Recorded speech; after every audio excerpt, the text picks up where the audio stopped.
Joseph Stalin ruled the Soviet Union with absolute power for nearly 3 decades, transforming a largely agricultural society into an industrial superpower, while simultaneously causing the deaths of millions through collectivization, purges, and political terror. He directed the Soviet war effort during World War II, played a central role in shaping the post-war world order, and created a cult of personality that portrayed him as an infallible genius, guiding the socialist experiment. Yet for all his historical significance, Stalin's actual daily routine and working methods remain somewhat mysterious to the general public, obscured by the secrecy of the Soviet system and by the mythology that surrounded him during his lifetime. So what did Stalin actually do all day? How did this dictator spend his working hours? What were the routines, habits, and activities that filled the days of one of the 20th century's most powerful and most feared leaders? Today, we'll reconstruct Stalin's typical daily routine during different periods of his rule, from the consolidation of power in the late 1920s through the terror of the 1930s, the war years of 1941 to 1945, and his final paranoid years until his death in 1953. We'll examine when he woke and slept, how he conducted meetings, how he made decisions, how he maintained control over the vast Soviet apparatus, and how he spent what little time he devoted to anything beyond work and politics. This is a story about power and paranoia, about a nocturnal dictator who kept the entire Soviet government working on his irregular schedule, about how terror was administered through ordinary bureaucratic processes, and about the mundane routines through which one man directed a superpower and caused immense suffering. Joseph Stalin was born Iosif Yugashvili in 1878 in Georgia, then part of the Russian Empire. He came from a poor family, and his early life was marked by hardship, violence, and deprivation. He became involved in revolutionary activities as a young man, joining the Bolsheviks and participating in underground political work, including bank robberies to fund the revolutionary movement, propaganda activities, and organizational work. He adopted the name Stalin, meaning man of steel, as his revolutionary pseudonym. When the Bolsheviks seized power in 1917, Stalin was not among the most prominent leaders. That distinction belonged to Vladimir Lenin, Leon Trotsky, and others whose theoretical contributions and public visibility far exceeded Stalin's. However, Stalin possessed qualities that would ultimately enable him to outmaneuver his more famous rivals. He was a skilled organizational operator. He understood how to accumulate and exercise power through control of bureaucratic machinery. He was utterly ruthless and willing to use any methods to eliminate opponents, and he was patient and calculating in his political maneuvering. After Lenin's death in 1924, Stalin engaged in a multi-year struggle for power against Trotsky and other rivals.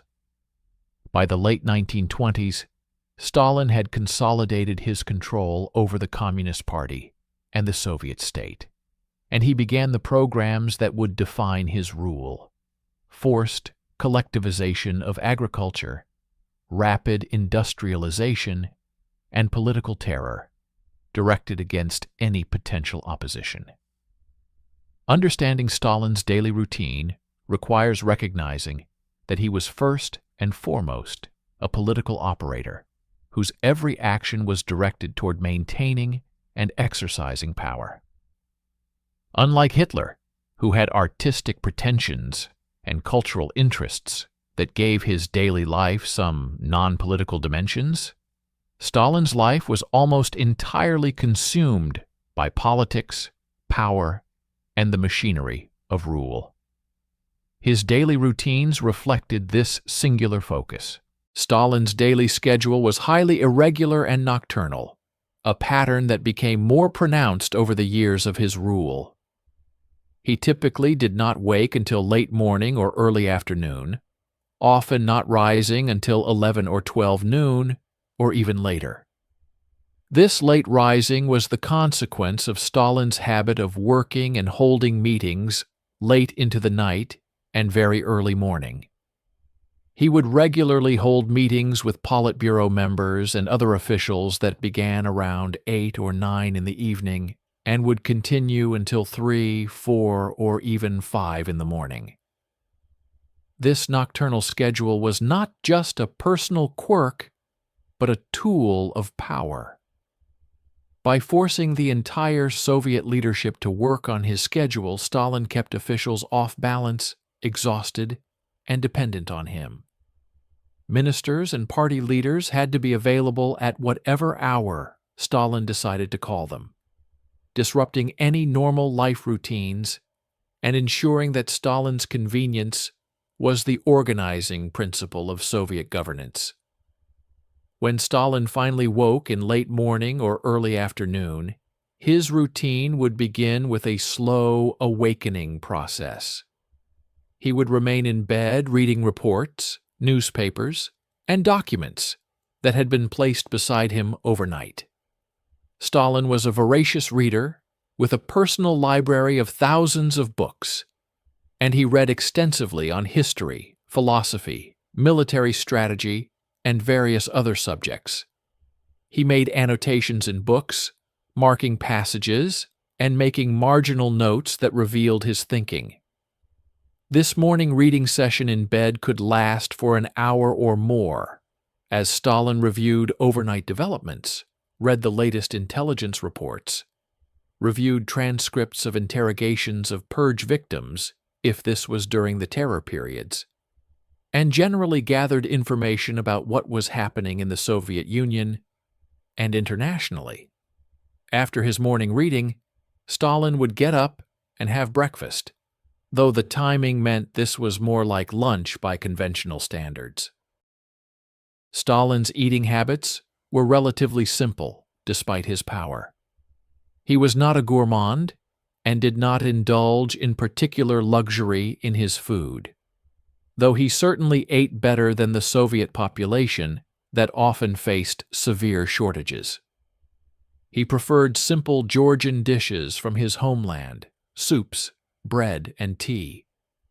He drank alcohol, particularly Georgian wine, but accounts vary on how much he drank, with some suggesting he was moderate and maintained control, while others suggest he could drink heavily during his late-night gatherings.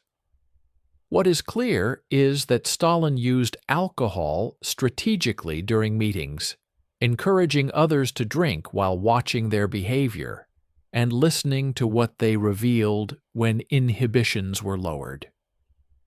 After breakfast or lunch, Stalin's early afternoon would be devoted to work at his office, located either in the Kremlin or at his nearby Dhaka residence, depending on the period and his preferences.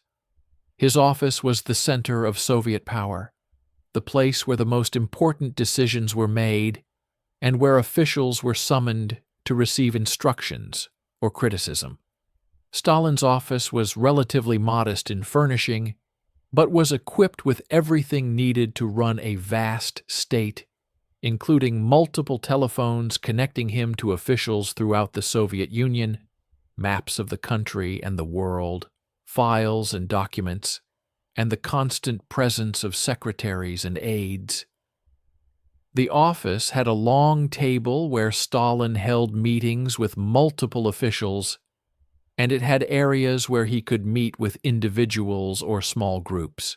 Stalin's afternoon working sessions involved reviewing reports, issuing directives, making personnel decisions, and generally managing the Soviet state and Communist Party apparatus. He maintained close control over appointments throughout the Soviet system, personally approving promotions and dismissals, not just at the highest levels, but surprisingly far down the hierarchy. This personal control over personnel was one of Stalin's key mechanisms of power, as it meant that officials throughout the system owed their positions to him and understood that their careers and lives depended on his favor. Stalin would review lists of candidates for positions, make decisions about promotions, and also mark names of officials who were to be removed, arrested, or executed, particularly during the terror periods of the 1930s, when purges killed hundreds of thousands. Afternoons also included individual meetings with ministers, party officials, military commanders, and others who needed Stalin's decisions or who were reporting on their activities. These meetings could be brief or extended, depending on the subject and Stalin's mood.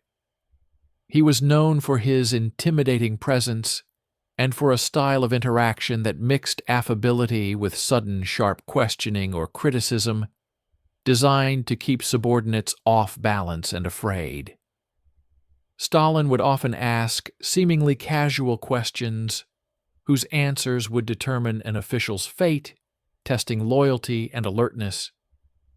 He created an atmosphere of fear where any wrong answer or perceived deviation could result in arrest or execution, making interactions with him terrifying experiences for even the most senior officials.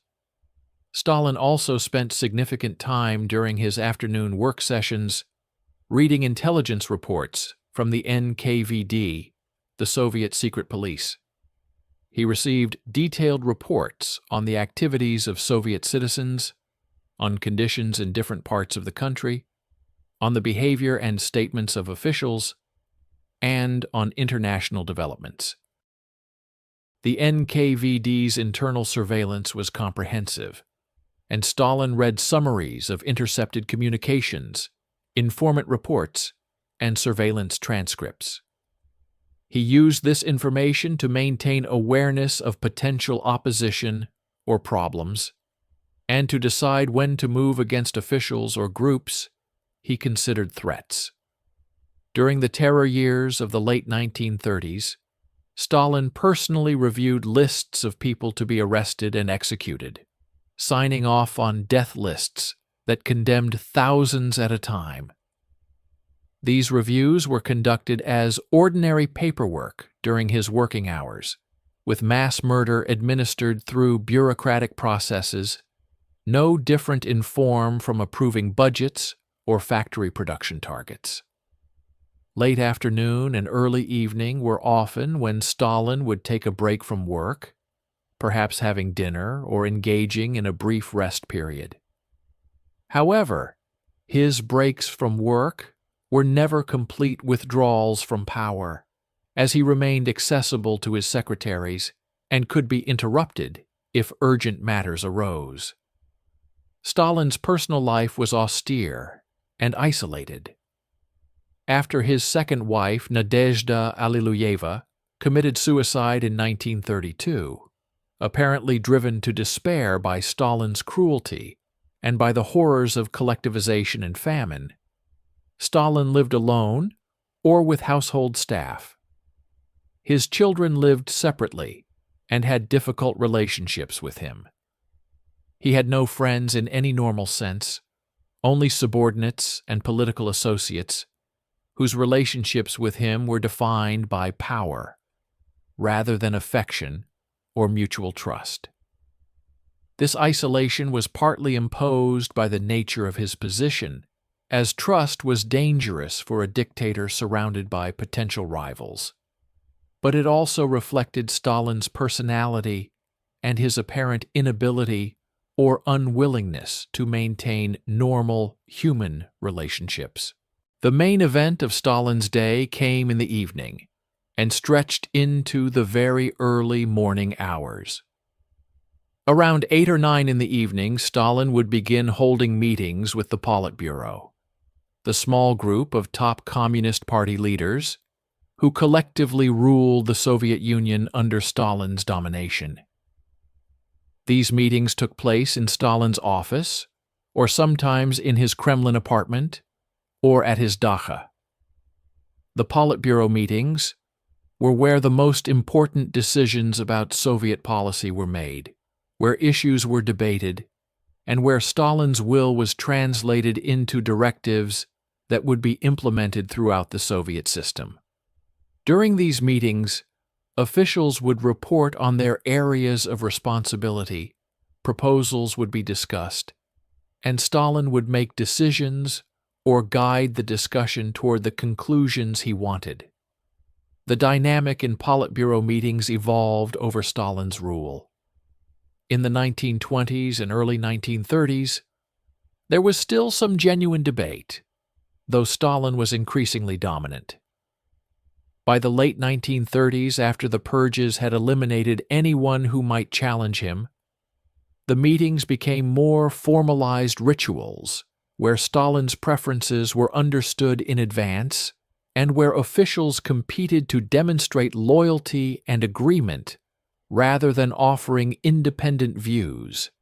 Stalin would often test officials by proposing something and watching who agreed too quickly or who hesitated, using these reactions to judge loyalty and to identify potential problems. The atmosphere in these meetings was tense and fearful, with participants knowing that saying the wrong thing could result in arrest and execution. Yet Stalin could also be jovial and relaxed, joking and telling stories, creating a confusing emotional environment where officials never quite knew what to expect. These evening Politburo meetings and working sessions would often be followed by or combined with dinners that Stalin hosted for the leadership. These dinners were important political events disguised as social gatherings. Stalin would host members of the Politburo, military commanders, visiting officials from other communist countries, and occasionally other guests for meals that featured Georgian and Russian dishes, wine and vodka, and conversation that mixed politics, storytelling, and interrogation. Stalin used these dinners to observe his subordinates, to test their loyalty through toasts, and through leading them to make statements that he would remember, and to create a sense of camaraderie that obscured, but never eliminated, the underlying terror. Officials knew they had to attend these dinners when invited, had to eat and drink even if they wanted to abstain, had to laugh at Stalin's jokes, and participate in whatever activities he proposed, and had to remain alert because anything they said could be used against them later. These dinners could last for many hours, often stretching past midnight and into the early morning hours. Stalin seemed to have enormous stamina for these late-night sessions, perhaps aided by his late waking and his napping during the day, while his guests became increasingly exhausted but had to maintain alertness and appropriate behavior. The dinners sometimes included entertainment, such as films, which Stalin enjoyed watching. He had screening rooms and would watch Soviet films and occasionally foreign films, providing running commentary and making judgments about the artistic and political merits of what he saw. His opinions could make or destroy the careers of filmmakers and actors, and film industry officials lived in fear of his reactions to their work. After these dinners and film screenings ended, often at 3, 4, or 5 in the morning, Stalin might do more work, reading documents or making phone calls to officials who were awakened by calls from the dictator at absurd hours, and had to be immediately alert and responsive. Only in the very early morning, as dawn approached or had already arrived, would Stalin finally go to bed, ending his day and beginning a sleep period that would last until late the next morning or early afternoon, when the cycle would repeat. This schedule, maintained for decades, imposed enormous strain on the Soviet leadership and contributed to the health problems that many officials suffered. It also ensured that Stalin's rhythm dominated Soviet governance entirely, with the entire state apparatus organized around his personal convenience rather than around any rational administrative schedule. During the war years from 1941 to 1945, Stalin's daily routine adapted to the demands of directing the Soviet war effort against Nazi Germany. But it retained its essential characteristics of late working hours and nocturnal meetings. The major addition to his routine was military briefings and command activities related to the war. When Germany invaded the Soviet Union on June 22, 1941, Stalin initially went into shock for several days, apparently stunned that Hitler had betrayed their non-aggression pact, and that his intelligence warnings about the impending attack, which he had dismissed as provocations, had been accurate. However, Stalin quickly recovered and asserted control over the war effort. He created the State Defense Committee with himself as chairman, giving him formal authority over all aspects of the war, and he appointed himself Supreme Commander of Soviet Armed Forces, taking direct control of military operations. During the war, Stalin's days included daily military briefings, where he received reports on military operations, reviewed maps showing the positions of Soviet and German forces, discussed strategy with his military commanders, including figures like Georgy Zhukov, and made decisions about operations and resource allocation. These military briefings were held at various times but often in the late afternoon or evening, fitting into Stalin's preferred schedule. Stalin involved himself deeply in military planning, sometimes down to tactical details that most supreme commanders would delegate to field commanders. His military leadership was mixed in effectiveness. He made serious mistakes, particularly early in the war, when his previous purges of the military leadership had decimated the officer corps, and when his refusal to believe intelligence about German attack plans left the Soviet Union unprepared. However, he also learned from mistakes, increasingly deferred to capable commanders like Zhukov, and effectively mobilized Soviet resources for total war. His ruthlessness, which had caused such suffering during peacetime, was perhaps suited to the brutal calculus of the Eastern Front, where millions died and where the Soviet Union's survival required sacrifices on an almost incomprehensible scale. Stalin's wartime daily routine also included more direct involvement in industrial production and economic mobilization. He met with industrial managers and officials responsible for weapons production, for evacuating factories from western areas threatened by German advance to the Urals and Siberia, and for maintaining production of tanks, aircraft, artillery, and ammunition that the Soviet military needed.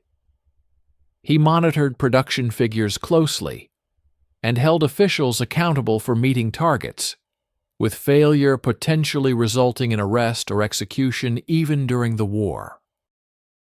The combination of Stalin's terror-based management and the genuine patriotic motivation of Soviet workers and managers produced remarkable results, with Soviet industry eventually outproducing German industry in key weapons categories, despite the devastation of the war and the loss of significant territory.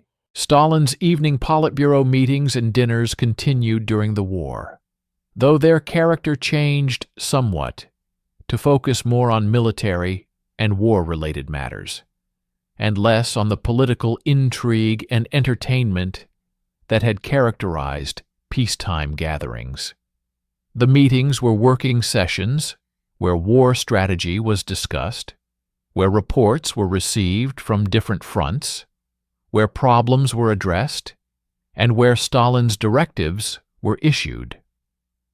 The dinners continued, but were somewhat more restrained, though Stalin still used them to observe and test his subordinates, and to maintain the political dynamics of the leadership through social interaction. After the war ended in May 1945, Stalin's daily routine returned to patterns similar to the pre-war period, though his health was declining and he was entering his 70s. The late 1940s and early 1950s, the final years of Stalin's life, saw his paranoia increase to levels that seemed extreme even by his previous standards. He initiated new purges and campaigns against supposed enemies, including the Leningrad Affair, which eliminated potential rivals, the anti-cosmopolitan campaign targeting Jews, and the Doctors' Plot, which claimed that Jewish doctors were plotting to murder Soviet leaders. Stalin's daily routine during this final period was characterized by increasing isolation, growing suspicion of everyone around him, and deteriorating health that he refused to acknowledge or address properly because of his distrust of doctors. Stalin's final years saw him spending more time at his dacha residences outside Moscow rather than in the Kremlin. Though he maintained control over the government through telephone calls, through summoning officials to his dacha, and through the continuing late-night meetings and dinners that exhausted his aging subordinates, even as Stalin himself seemed to remain energetic. His reading continued to be extensive, and he still reviewed detailed reports on conditions throughout the Soviet Union and on international affairs. He was deeply involved in Cold War strategy, in decisions about Soviet policy toward Eastern Europe and the countries being brought into the Soviet sphere, and in managing the early stages of what would become the Korean War. On the night of March 1st, 1953, Stalin had one of his typical late-night dinners with Politburo members at his dacha. The dinner lasted until the early morning hours, and the officials left around 4 or 5 a.m. Stalin did not emerge from his rooms later that day, as he usually did, and his staff, terrified of disturbing him, but eventually concerned by his prolonged absence, finally entered his private quarters in the evening of March 2nd, and found him collapsed on the floor, apparently having suffered a stroke. The exact timing of the stroke is uncertain, but it probably occurred in the early morning hours of March 1st, shortly after his guests left. Medical treatment was delayed for many hours, both because of the fear of his staff to disturb him and because of the chaotic process of trying to get doctors to attend to him, as many of the best doctors had been arrested in the Doctors' Plot that Stalin himself had initiated. When doctors finally arrived, they found Stalin in critical condition from a major stroke. He lingered for several days, never regaining consciousness, and died on March 5th, 1953, at age 74. His death ended nearly 30 years of personal dictatorship and opened the way for changes in Soviet governance, though the Soviet system he created would persist for nearly 4 more decades. So what did Stalin actually do all day? He woke very late, typically around noon or early afternoon, and spent time in bed reading reports, newspapers, and documents. He had breakfast or lunch and then began his working day in his office, reviewing documents, making personnel decisions, issuing directives, meeting with officials, reading intelligence reports, and during the terror periods, personally approving lists of people to be arrested and executed. Late afternoon, might include a break for dinner or rest. His main activities came in the evening and stretched through the night, with Politburo meetings beginning around 8 or 9 p.m., working sessions on policy and administration, dinners with Soviet leadership that were political events disguised as social gatherings, film screenings, and continued work into the very early morning hours, often until 4 or 5 a.m. or even later. Only then would he sleep, beginning a sleep period that lasted until noon or afternoon when the cycle would repeat. Throughout all of this, Stalin maintained absolute control over the Soviet system through his personal dominance of meetings, his control over appointments and personnel, his use of terror to ensure compliance, his careful reading of intelligence reports that kept him informed about everything happening in the country, and his manipulation of subordinates through fear, occasional favor, and constant testing of their loyalty. Stalin's daily routine was the routine of a man whose entire life was consumed by power and by maintaining his dictatorship. Unlike leaders who separate work from personal life, or who have interests and relationships outside of politics, Stalin's days were entirely devoted to ruling, to watching for threats, to managing subordinates, and to directing the Soviet state. His nocturnal schedule, his isolation, his reading habits, his meeting style, his dinners, and his use of terror were all mechanisms through which he exercised and maintained his absolute power over a vast country for 3 decades. His daily routine caused immense suffering not just through the policies decided during his working hours, policies that led to famines, purges, and millions of deaths, but also through the immediate effects on those around him who had to conform to his schedule, who lived in constant fear of his displeasure, and who were destroyed if they fell out of his favor. Understanding what Stalin did all day helps us understand how dictatorships function, how ordinary bureaucratic processes can be used to implement extraordinary crimes, how one man's paranoia and ambition can shape the lives of hundreds of millions, and how the mundane routines of meetings, documents, and directives can be the mechanisms through which terror and tyranny are administered. Stalin's days were filled with ordinary activities, reading, meeting, eating, watching films, yet through these ordinary routines, he directed one of history's most repressive regimes, and shaped the 20th century in ways that continue to echo today.